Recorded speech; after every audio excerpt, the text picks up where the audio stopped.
tocar o céu, até tocar o céu. Vou te buscar, vou te adorar, até tocar o céu, até tocar o céu, até tocar o céu. Vou te buscar, vou te adorar, até tocar o céu.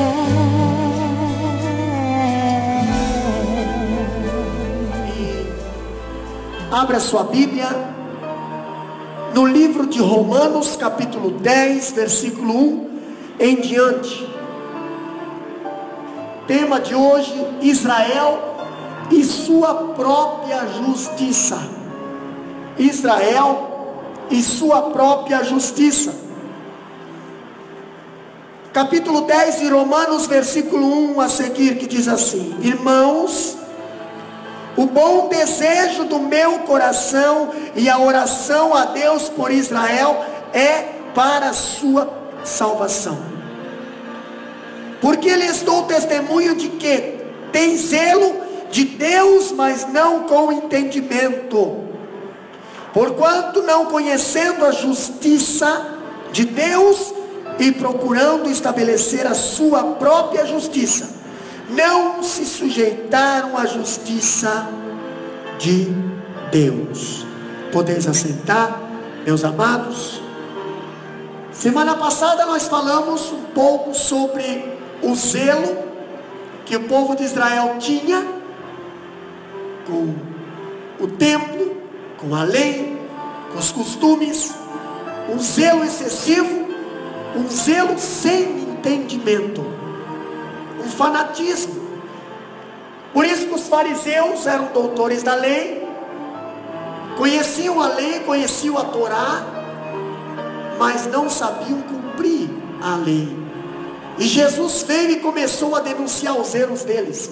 Jesus veio e começou a combater eles. Imagina Jesus combatendo sacerdotes, Jesus combatendo fariseus, escribas, que só andavam com Jesus para procurar defeito, ou para procurar aonde Jesus errava, para poder ter um motivo para matar. Mas nós falando do tropeço de Israel dentro do plano da redenção, nós temos um tema que Israel, ele tropeçou, ou tropeçaram na lei. Na lei. Em que sentido, pastor? Quem é que pode dizer que Israel tropeçou na lei? Uma pessoa que cumpriu a lei na íntegra.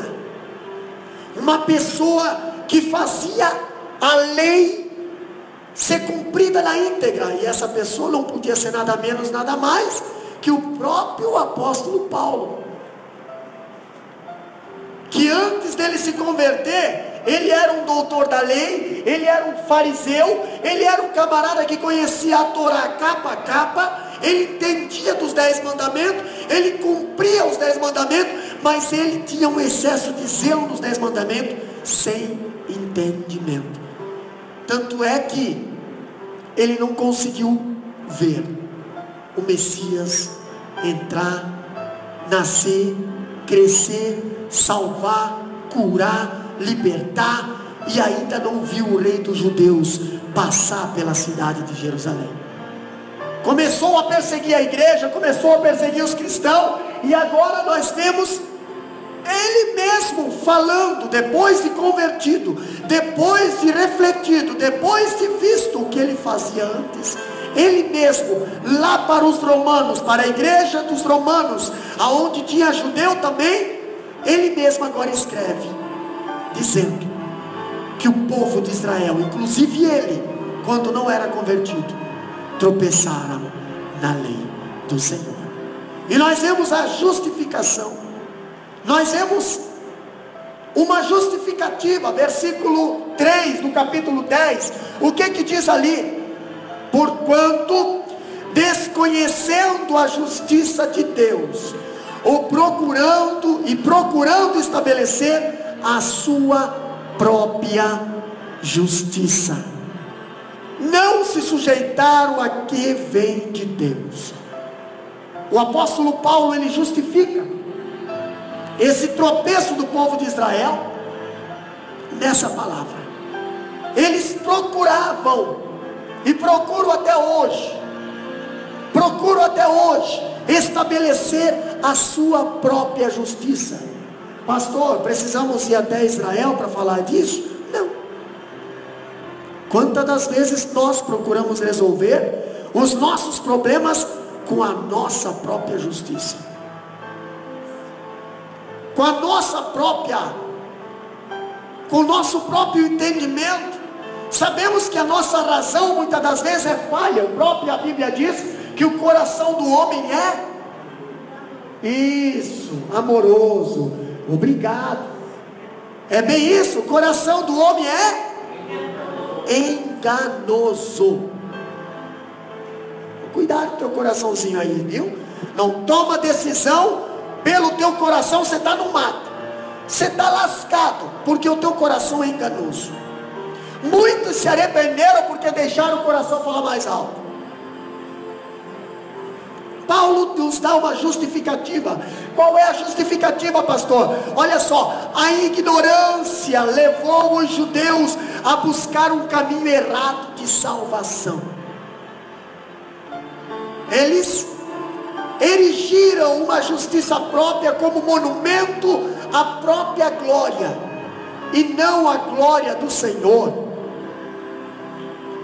A falta de conhecimento da verdade é o mecanismo mais sutil usado pelo diabo para cegar o entendimento dos incrédulos. Nós temos incrédulos na igreja, como diz a mídia, a legenda é sua. Mas a Bíblia nos dá essa legenda. 2 Coríntios capítulo 4, versículo 4. Abre lá e vamos analisar um pouquinho. 2 Coríntios capítulo 4, versículo 4.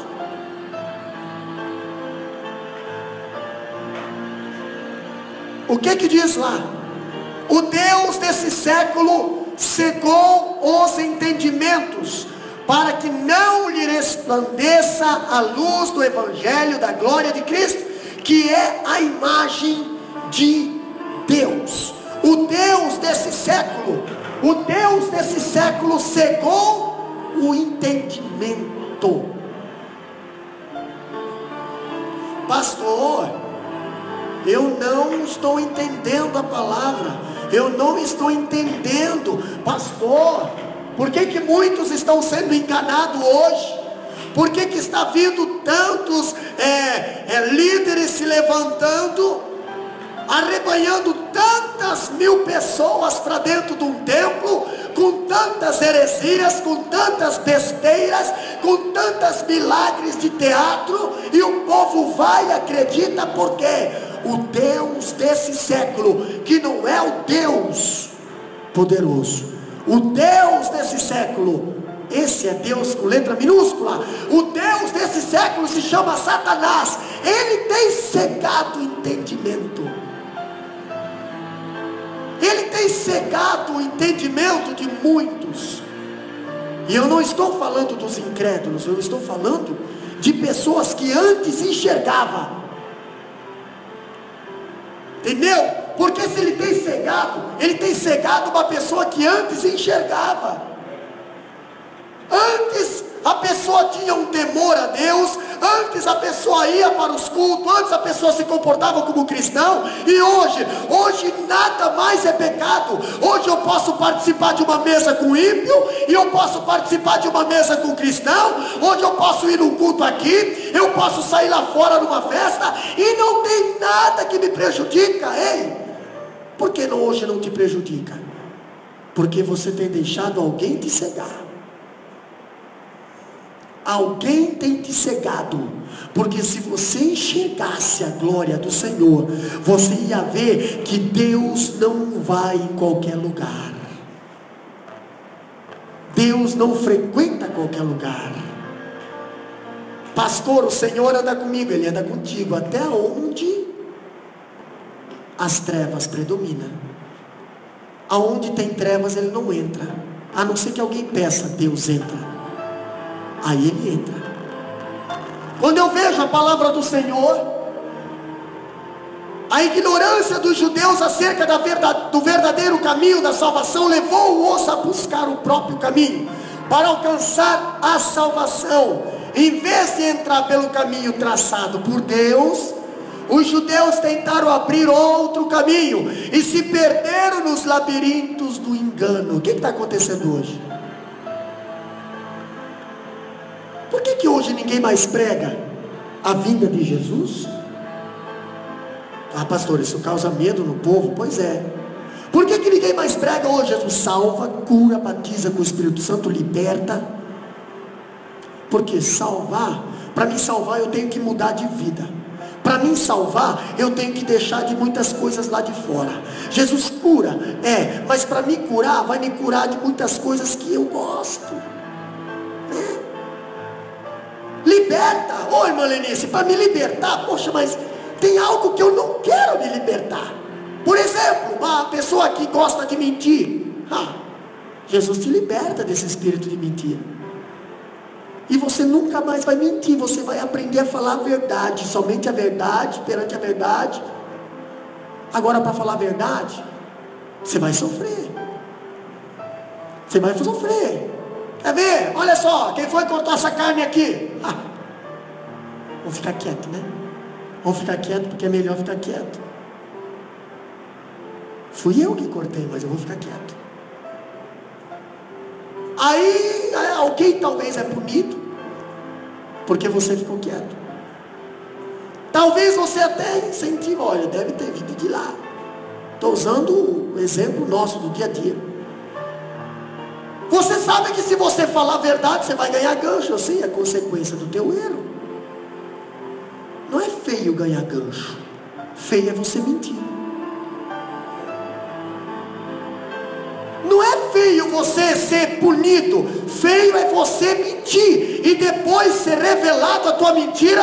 E aí alguém dizer assim, mas tu não é crente? Tu não é cristão? Você vem dizer que não era e agora nós pegamos na câmera que era. E aí? Tu não fala que cristão não mente? Tu não fala que cristão é isso? E aí? Pois é aí que Satanás se pega. Satanás jamais vai jogar na tua cara quando você está sendo punido. Porque a Bíblia diz, aquele que se humilha, Deus exalta. Satanás vai te jogar na cara se você for um mentiroso. Entendeu? Vamos para frente. O que os judeus estavam fazendo? Precisamos estar alerta ao fato de que o desconhecimento não é uma atitude neutra e inofensiva. Pastor, eu não sabia que isso era pecado. Irmão, não existe mais não sabia que era pecado. Todo mundo já ouviu falar de Deus. Todo mundo já ouviu falar do que é certo, o que é errado. Hoje os nossos filhos nos repreendem de coisas que nós deveríamos repreender eles. Entendeu? Hoje nós facilitamos as coisas para não precisar corrigir. Então isso não é questão de não saber, é questão de criar um outro caminho mais fácil para mim não passar por esse. Mas a Bíblia diz que só tem dois caminhos. Só tem dois caminhos. Um é o caminho estreito e o outro o largo. O estreito não dá para levar bagagem, o estreito não dá para levar desculpa, o estreito não dá para levar nada. O estreito você passa por uma porta estreita, aonde só você passa. Você não carrega nada, nem título, nem bagagem, nem mérito, nem nada. O estreito você só passa você. E o caminho largo é aquele caminho que tudo pode. Entendeu? Tudo posso naquele que me fortalece. Como coisa que, se conhecesse o versículo, ia cuidar no falar. Porque Paulo falou esse versículo no final da carreira dele. Ele passou por muitas provações e depois ele falou esse versículo.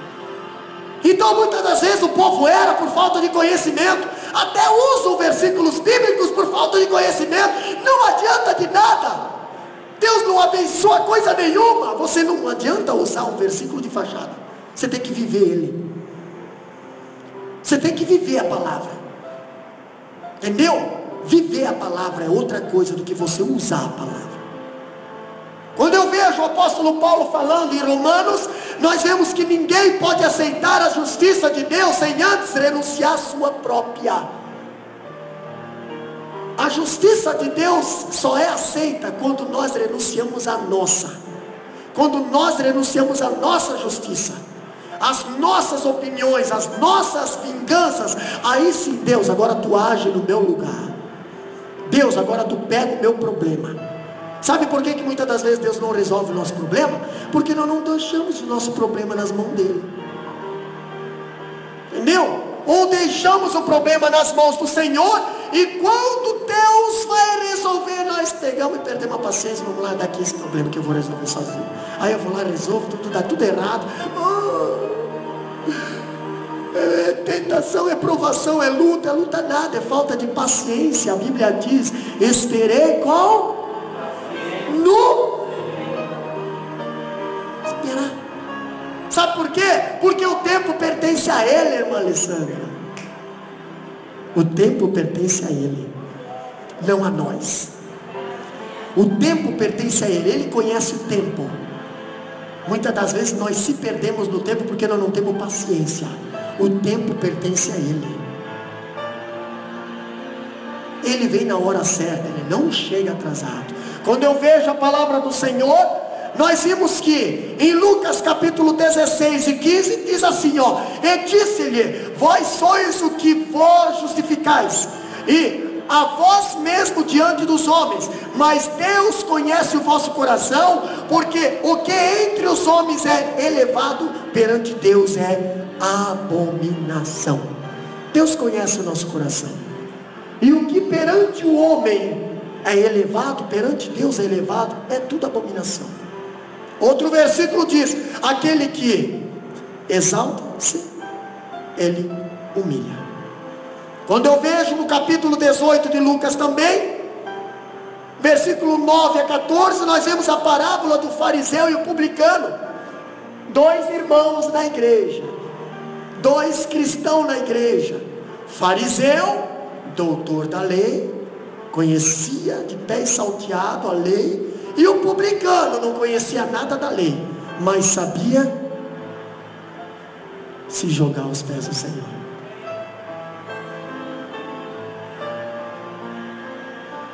E as duas orações, a oração do fariseu, que era uma oração lapidada, toda cheia de homilética e teológica, e lá vai pedrada: ó Deus.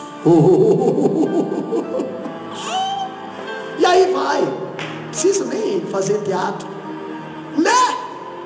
Ó Deus, tu conheces. Ele conhece.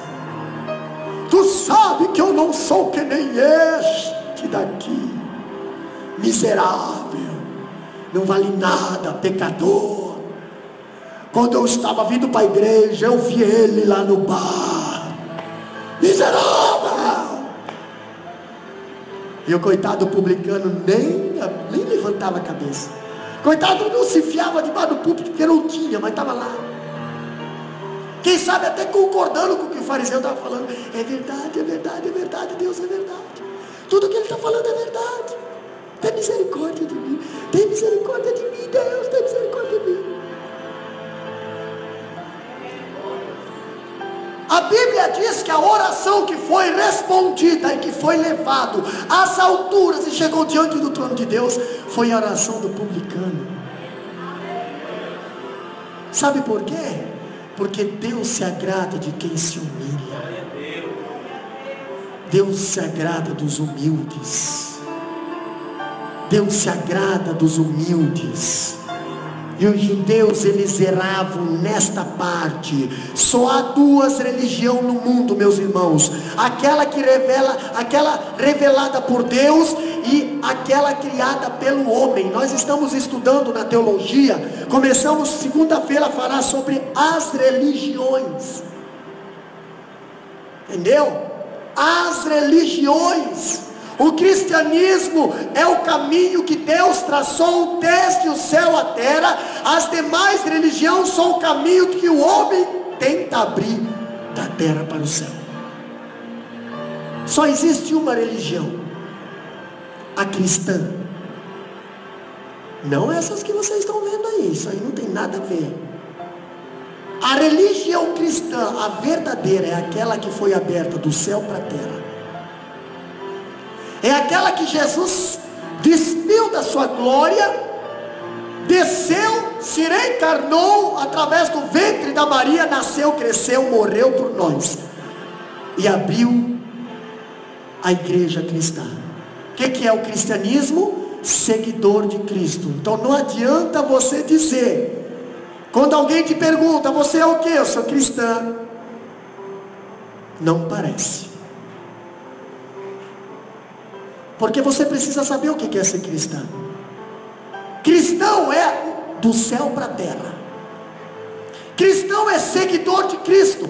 Cristão é andar no mesmo caminho que Jesus andou. Cristão é fazer o mesmo que Jesus fez. Cristão é falar da mesma maneira que Jesus falou. Cristão é amar da mesma maneira que Jesus amou. Ah, pastor, é difícil. Então escolher qual Senhor você quer servir. Mas ser cristão é assim. Existe um outro tipo de cristianismo, sim, o que é da terra para o céu, aquele que é aberto pelo homem, aquele que vocês estão vendo pelas redes sociais, que só está dando escândalo, só está dando mau testemunho, só está prejudicando, só está fazendo a igreja verdadeira sofrer. Esses é o cristianismo que foi feito da terra para o céu, que foi inventado pelo homem, não que foi inventado por Deus. Esse é o cristianismo balizado nas liturgias e nos métodos humanos, não nos métodos de Deus. Quando eu vejo a palavra de Deus, o cristianismo é a religião da graça. As demais religiões estabelecem confiança nas obras. O verdadeiro cristianismo é pela graça, porque pela graça sois salvos, e isso não vem de vós, é dom de Deus. Se é dom, é de, bem alto, se é dom, é de, se é dom, é de, a graça é favor não merecido, dom é algo dado, quem dá não cobra. Dom é algo dado, quem dá não cobra. Já que nós estamos entrando nesse assunto, então vamos falar um pouquinho da camisa. Com 3, 4 gotas de sangue, estão cobrando 7 bilhões de reais. Pois é, Jesus, ele escorreu a última gota de sangue. Compara aí, a última gota de sangue foi escorrido. Depois os soldados foram lá para ver realmente se ele estava morto. Enfiaram a lança de baixo para cima, que pegou aqui, ó, e só saiu água. Eu não vejo Jesus ressuscitar depois, sair da catatumba, olhar para o céu, olhar para a terra, é me dado todo o poder no céu e na terra, e agora chama Pedro e os 12 discípulos, pega minha roupa, pega tudo, e começa a passar no manto, começa a cobrar, porque eu preciso. Ei, não vejo isso.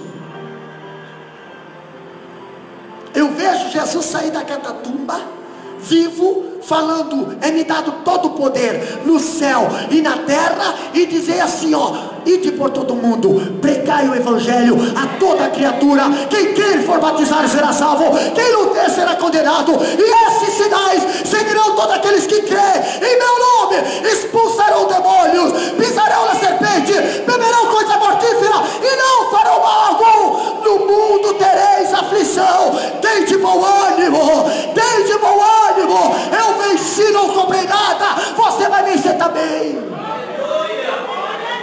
Essa é a diferença da verdadeira igreja. Não se misture, não se venda, não faça que nem Judas, não venda teu Jesus por nada, não construa nada nessa terra para trocar pelo teu Jesus, não. Tropeçaram na palavra, Olha só, meus irmãos, o cristianismo, Deus busca o homem em Cristo. Nas demais religiões, o homem busca Deus pelas obras. O resultado é que pelas obras ninguém será justificado diante de Deus. Não adianta chegar lá no céu e dizer assim: Deus, sabe a arca que salvou a família de Noé? Eu morri por causa dela. Eu ajudei a construir aquela arca 80%. Todos os pregos eu doei. Toda a madeira eu doei. Sabe as Coca-Cola que o Noé tomava na hora? Eu levei. Botei nos freezer para levar trincando. Todas as minhas obras que eu fiz na terra, eu tenho o direito de entrar no céu. Deus fala bem assim: a obra não salva.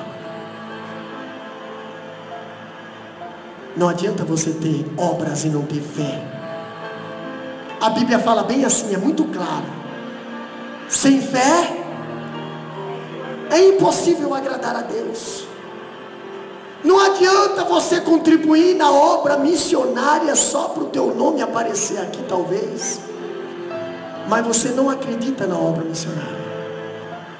Não adianta você ofertar nesta missão ou em qualquer outra missão, se você não acredita que essa missão aqui é de Deus. Aí você vai lá fora, gasta com remédio, talvez gasta em outros lugares aí que a mordida é bem maior, e você acha, falta de sorte. Entendeu? Quando eu vejo o apóstolo Paulo falando, o resultado é que pelas obras ninguém será justificado diante de Deus, uma vez que a seus olhos nossa justiça não passa de trapo de imundícia. Isaías 64:6, abre lá. O que diz lá?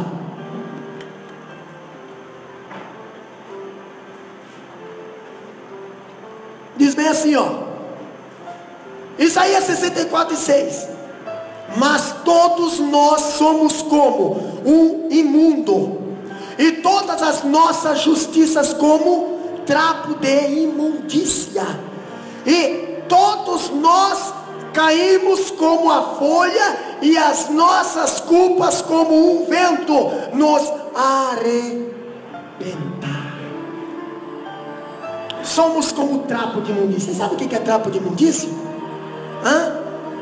Hoje as irmãs, hoje as mulheres têm aqueles, é mais sofisticado hoje, mas antigamente, quando a mulher passava pelo seu período menstrual, não tinha que nem tem hoje, todo sofisticadinho, tudo discretozinho, não, era trapo, era pano, era estopa, era trapo de imundícia. Imundícia por quê? Porque tinha sangue.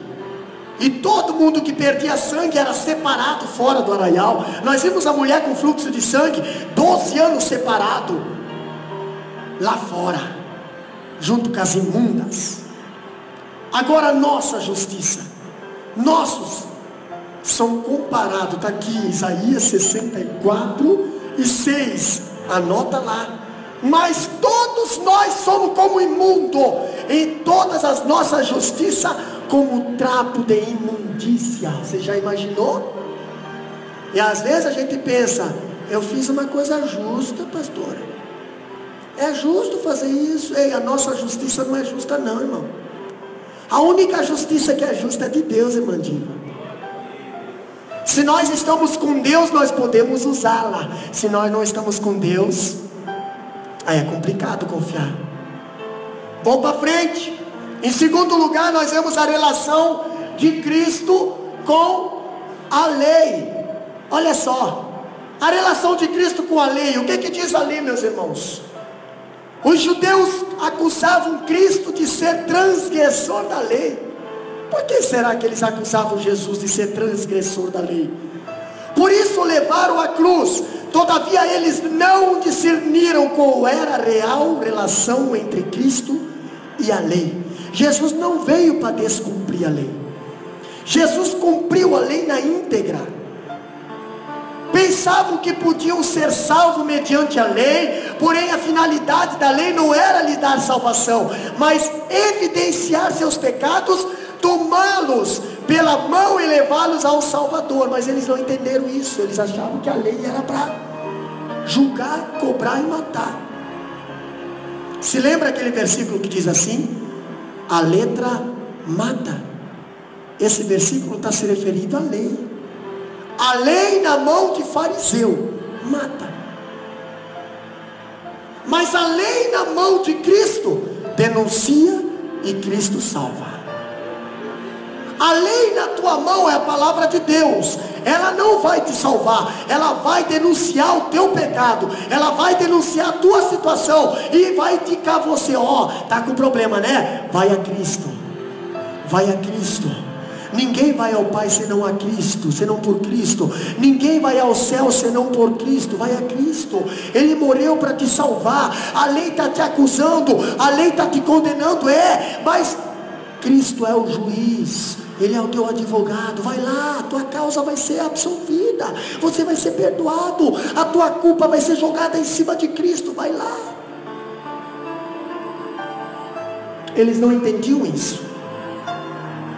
Está certo quando diz que os não crentes esperam conseguir justiça pelas obras da lei, mas esta relação com a lei foi extinta por Cristo para todos os crentes, que portanto não mais a consideram o instrumento de justificação. Jesus não veio para descumprir a lei, Ele veio para cumprir a lei.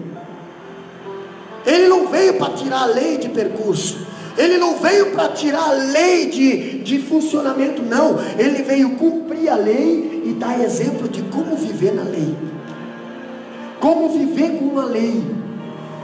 A lei não foi feita para matar você, a lei foi feita para denunciar os erros.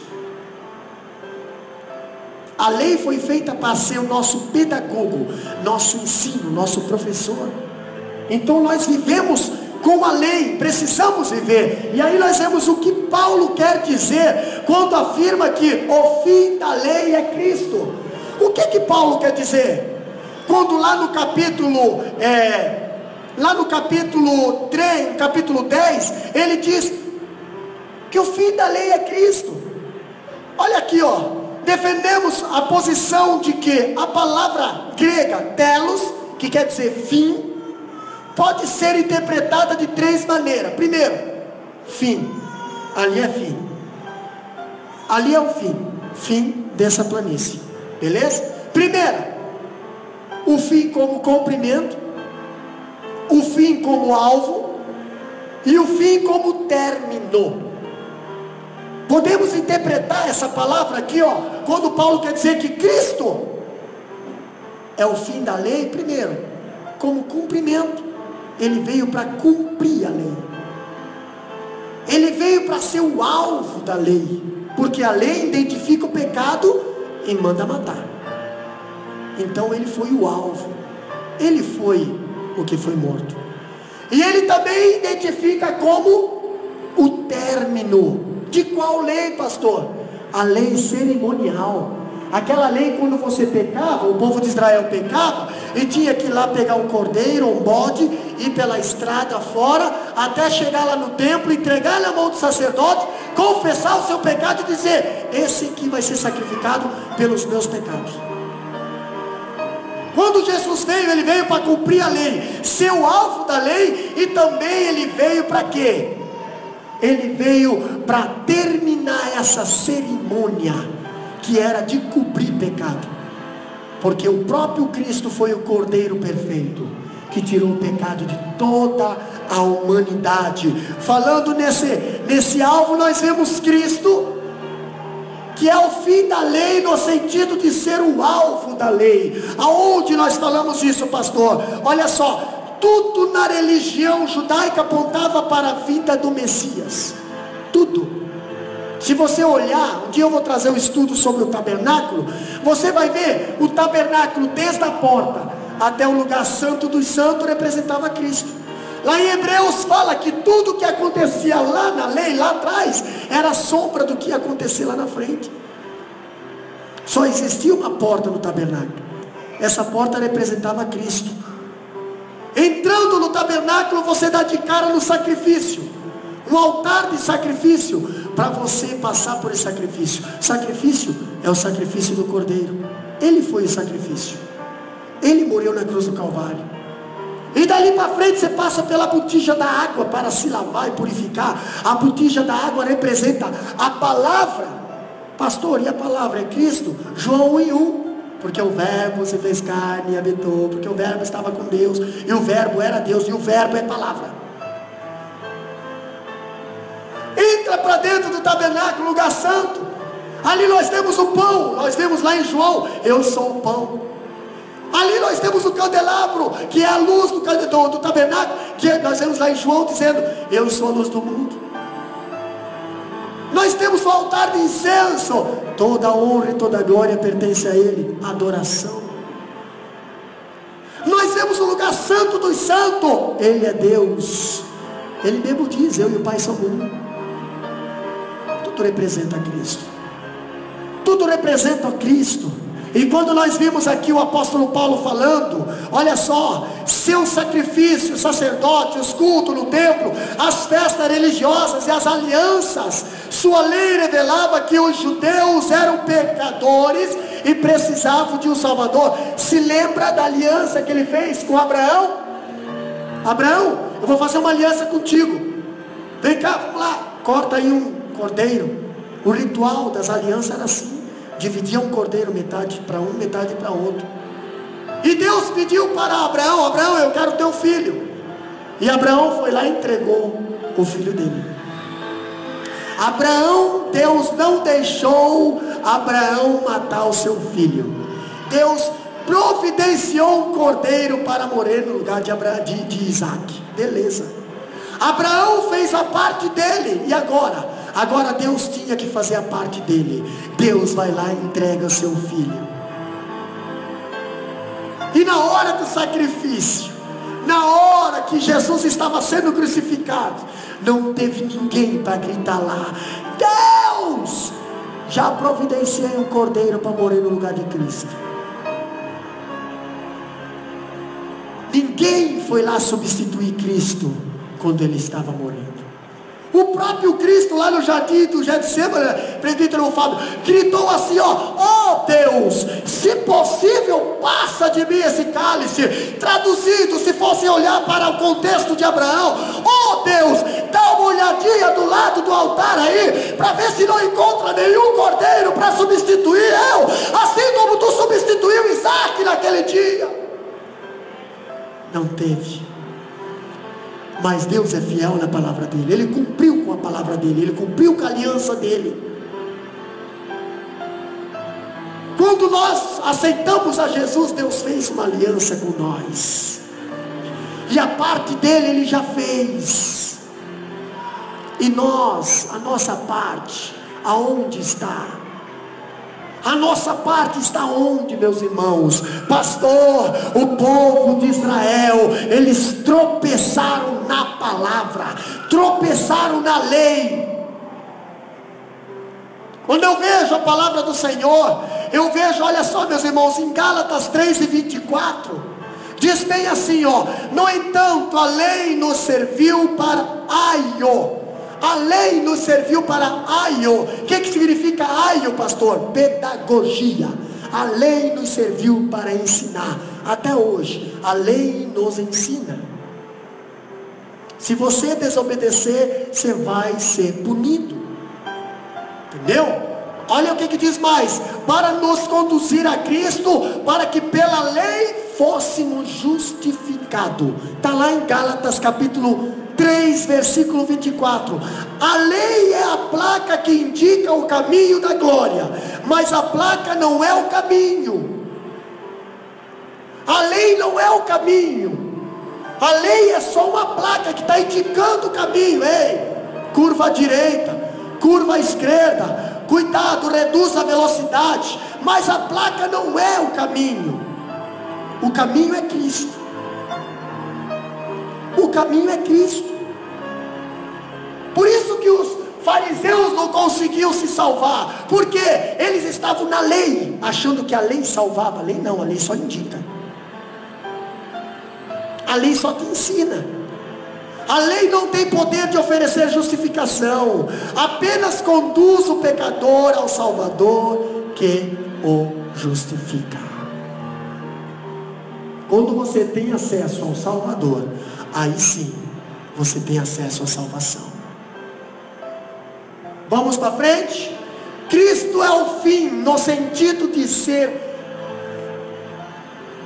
a terminação da lei. Olha só, meus irmãos, esta ênfase primordial da palavra de Paulo: Cristo é a terminação da lei, no sentido de que com ele a velha ordem, da qual a lei fazia parte, foi eliminada para ser substituída pela nova ordem do Espírito. Antes era tudo cerimônia, cerimônia. Hoje não, hoje é tudo espiritual. A salvação é através do Espírito, através da graça. A justificação é através da graça. Tudo é através da graça, nada é por cerimônia.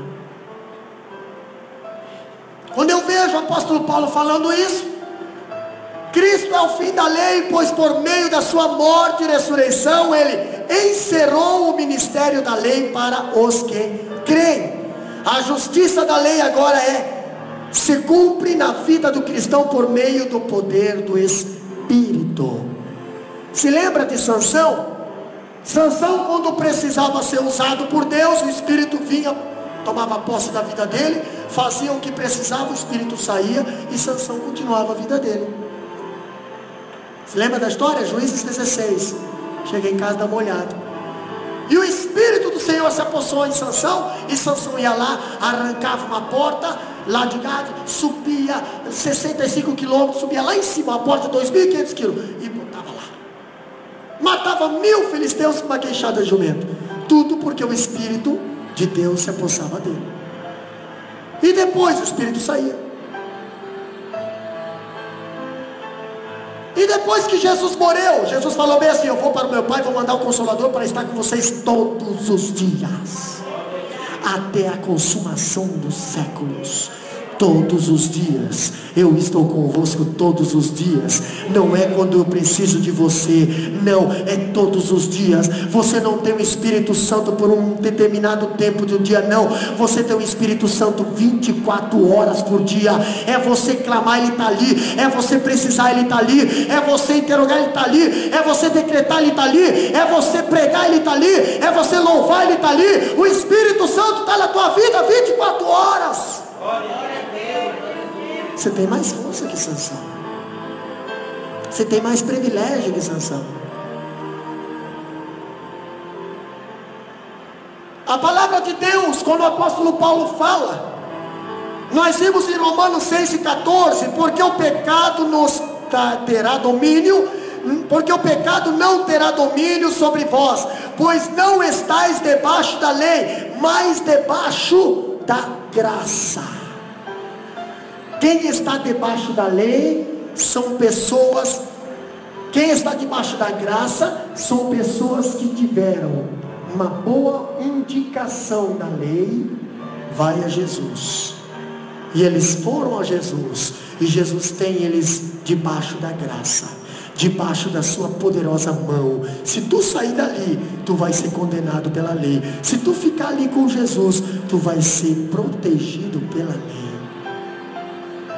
Quando eu vejo Romanos capítulo 8, versículo 4, para que a justiça da lei se cumprisse em nós, que não andamos segundo a carne, mas segundo o Espírito. Se você está andando segundo a carne, tu vai ser condenado pela lei. Se você está no Espírito, você não é condenado, você é justificado, você é protegido. A palavra de Deus fala que o apóstolo Paulo, o que ele quer dizer quando afirma para a justiça de todo aquele que nele crê? Olha só, meus irmãos, precisamos deixar claro que ao escrever que moremos para a lei e fomos libertados dela, lá no capítulo 7, versículo 4 e 3 a 6, e já não estamos mais debaixo da lei, capítulo 6, versículo 15, Paulo estava referindo-se à lei como a forma de sermos justificados com Deus. porque estávamos em Cristo, em sua morte e ressurreição, cumprimos nele todas as exigências da lei e todas as demandas da justiça. A lei fala assim, ó: todos que pecaram, destituídos estão da glória de Deus. Satanás chega diante de Deus e fala bem assim: Deus, fulano pecou, e a lei manda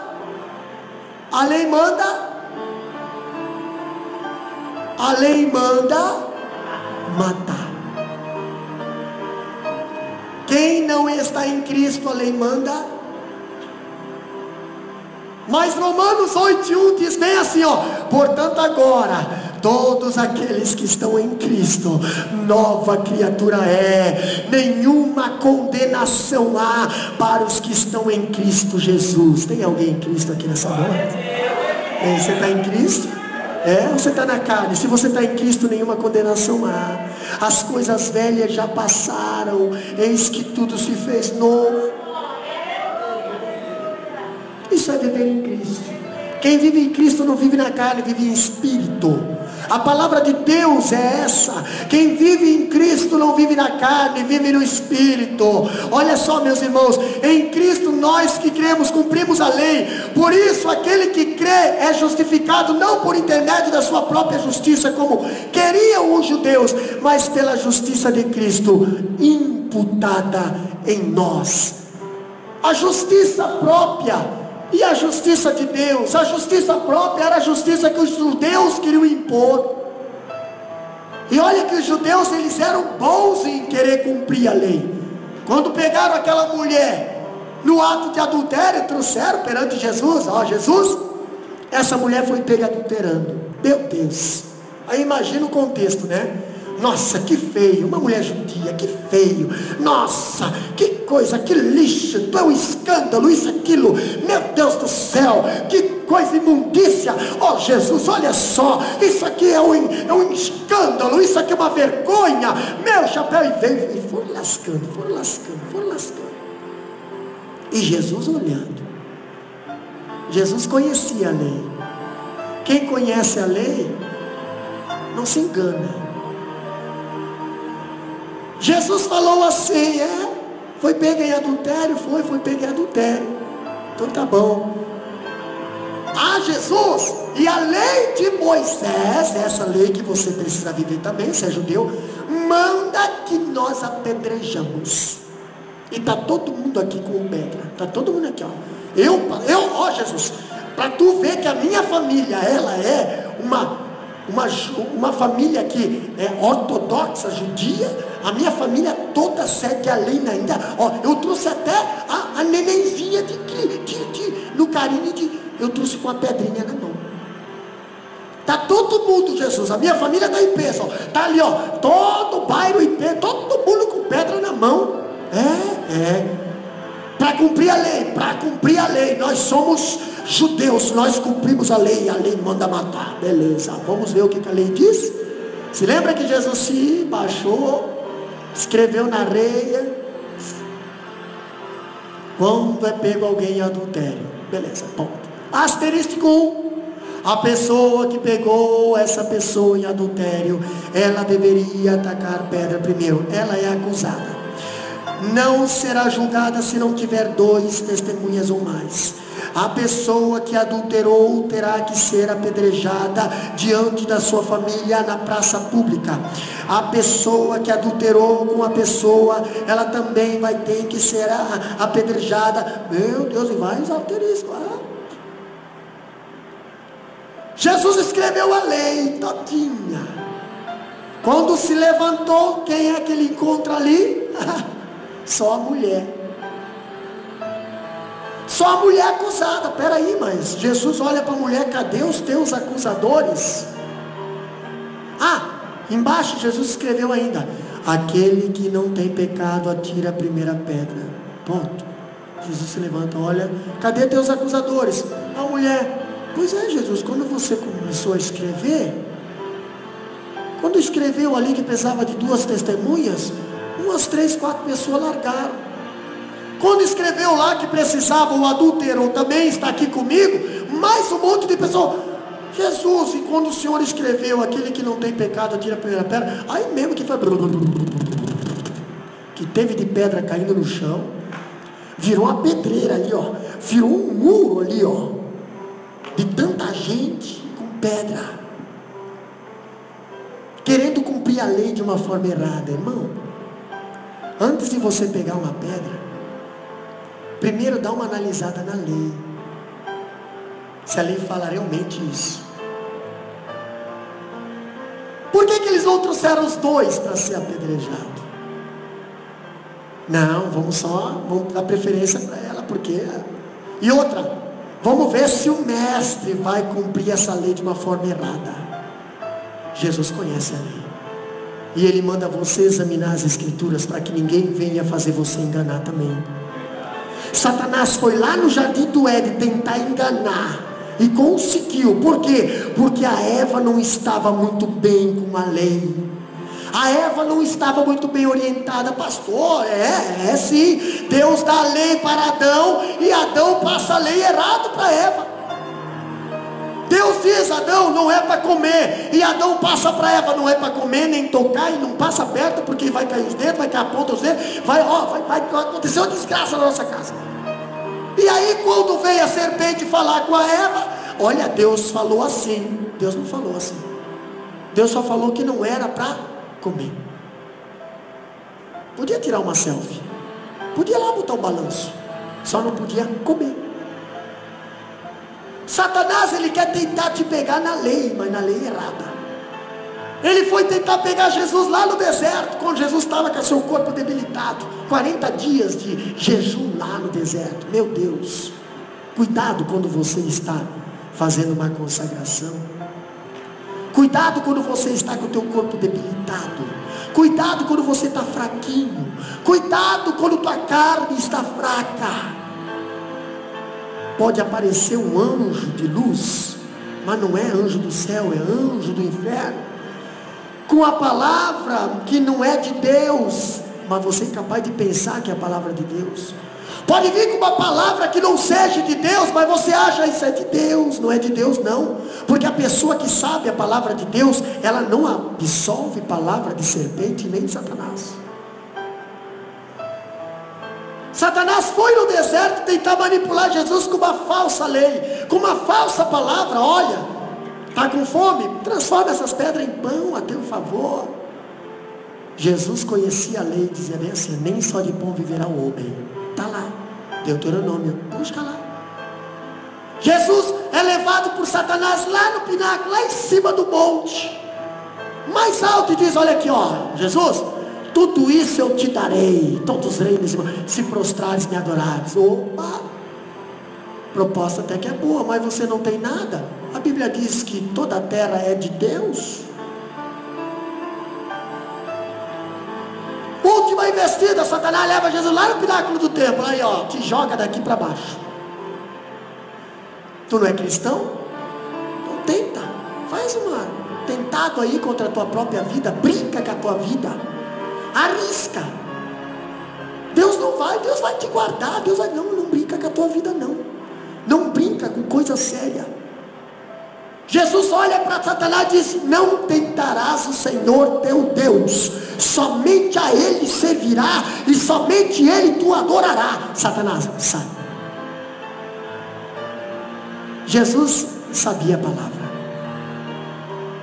E aí ele escreve lá no Novo Testamento: examinai as Escrituras, buscai o conhecimento, buscai a palavra de Deus, buscai o ensino, buscai se alimentar do pão vivo que veio do céu, para que quando vier lá em 1 Timóteo capítulo 4, 1 e 4 diz: nos últimos dias levantarão falsos profetas com doutrinas de demônios e enganarão a muitos. Vocês não fazem parte desses muitos.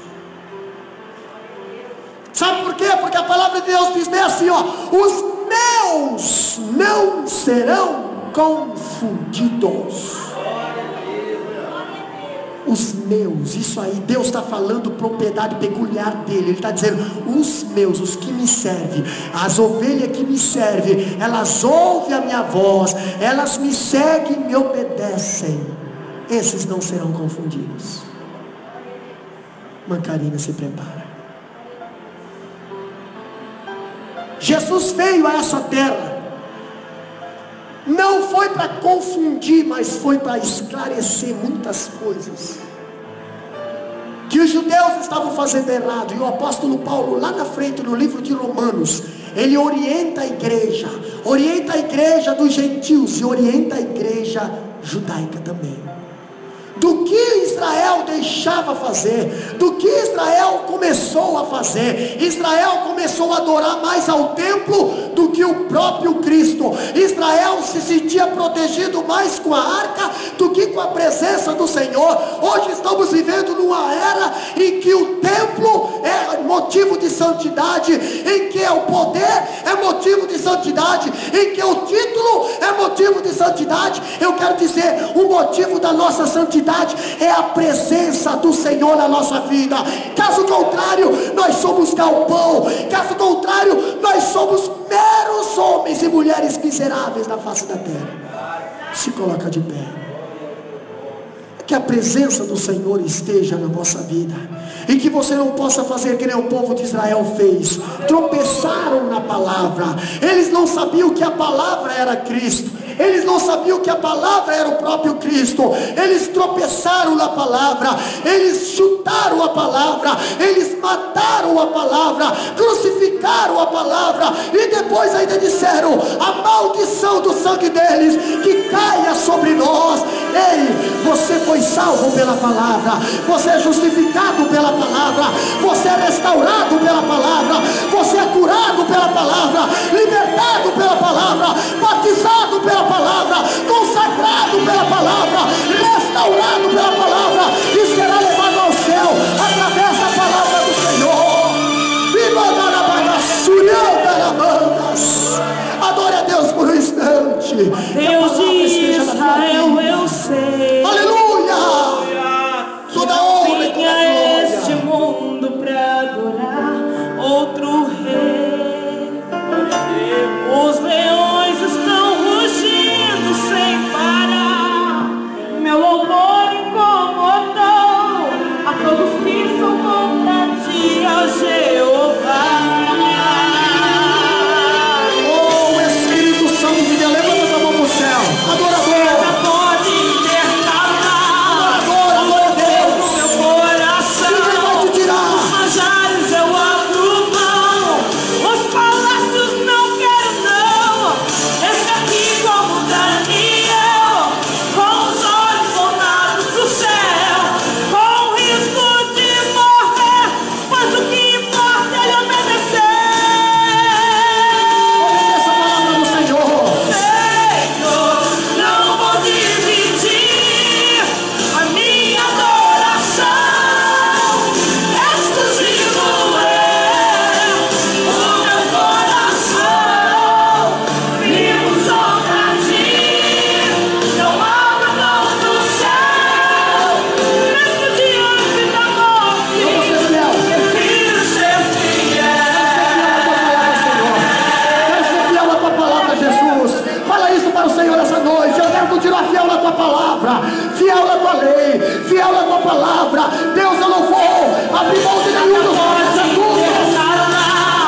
esconderijo do Altíssimo, olha só, a sombra do Onipotente descansará. viu? Direi do Senhor, Ele é meu Deus, o meu refúgio, a minha fortaleza.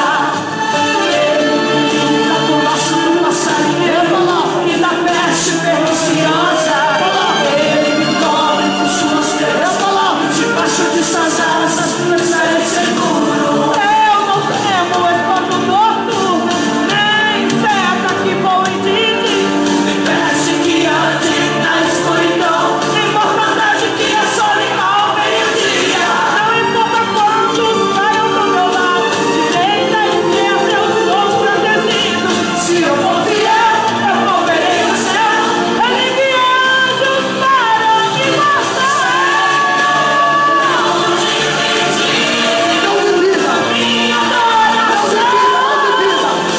exclusivo é o meu coração. Vivo só pra ti, não abro mão do céu. Nem que antes da morte, prefiro ser fiel. Não divide a minha adoração. Aleluia. Exclusivo é o meu coração, vivo só pra ti, não abro mão do céu, até que antes da morte eu prefiro ser fiel. Aleluia.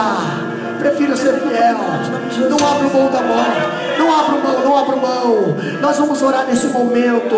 Quem sabe você precisa das orações, vem à frente. Se você tem alguma enfermidade, se você tem alguma causa que você precisa que a palavra entre a teu favor, vem à frente, nós estaremos orando neste momento pela tua causa. Ei, a palavra do Senhor é fiel, justa, mais penetrante que espada de dois gumes. Ela é apta para discernir, ela é apta para curar, ela é apta para te restaurar, ela é apta até para você usar nas tuas orações a teu favor perante Deus. A palavra do Senhor, ela é a espada de dois gumes, você pode usá-la, é a tua espada da fé, é a tua espada que você combate, é a palavra do Senhor, é aquela que você corta a cabeça do gigante, é aquela que você enfrenta os teus inimigos, é aquela que te protege, é aquela que tu sacrifica, a espada do Senhor. Deus maravilhoso, aqui está o teu povo, Senhor, aqui está a tua igreja, aqui está, Senhor, esses Abraãos diante do teu altar, aqui está, Senhor, que eles estão fazendo a parte deles, a tua palavra estão usando a seu favor. Pai, aqui, Senhor, tem muitas pessoas enfermas, talvez, eu não sei, Pai, por que eles vieram na frente, mas eles confiam na tua palavra. E a tua palavra diz que aonde estiver enfermos, orarão, colocarão a mão sobre os enfermos, e a tua palavra curará. Sim, Deus, aqui tem pessoas com causas na justiça, papéis encalhados na justiça.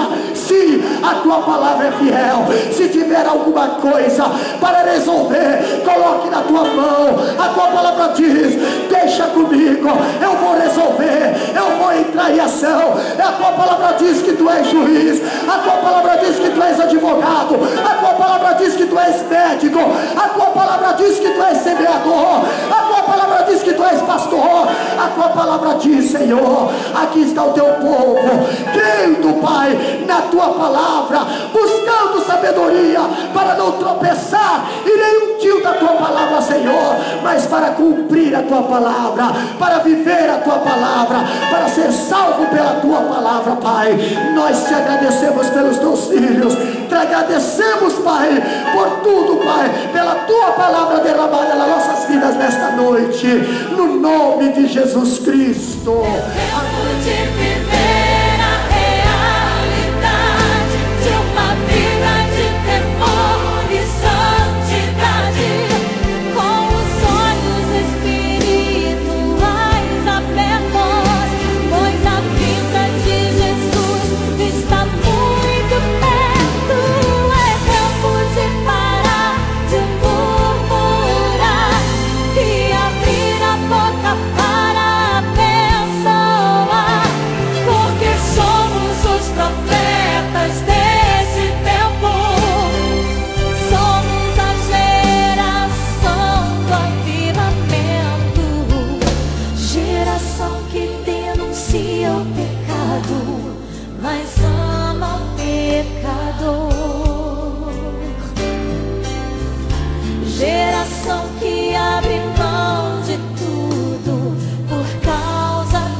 geração que abre mão de tudo por causa do Senhor. Geração que não tolera Jezabel, geração que ora como Daniel, geração que busca Deus até tocar o céu, até tocar o céu. Vou te buscar, vou te adorar, até tocar o céu. O trono do meu Deus eu vou tocar, a face do meu Pai. Vou te buscar, vou te adorar, até tocar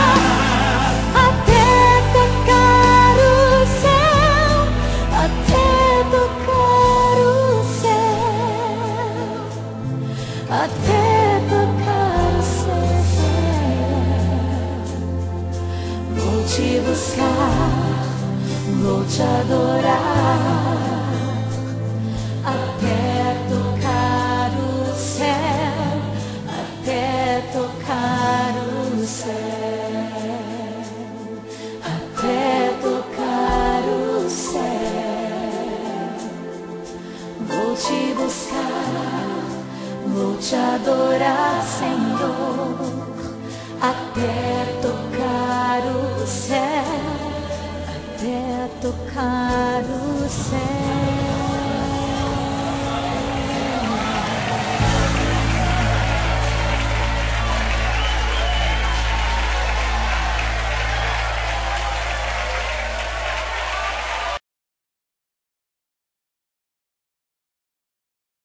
Amém.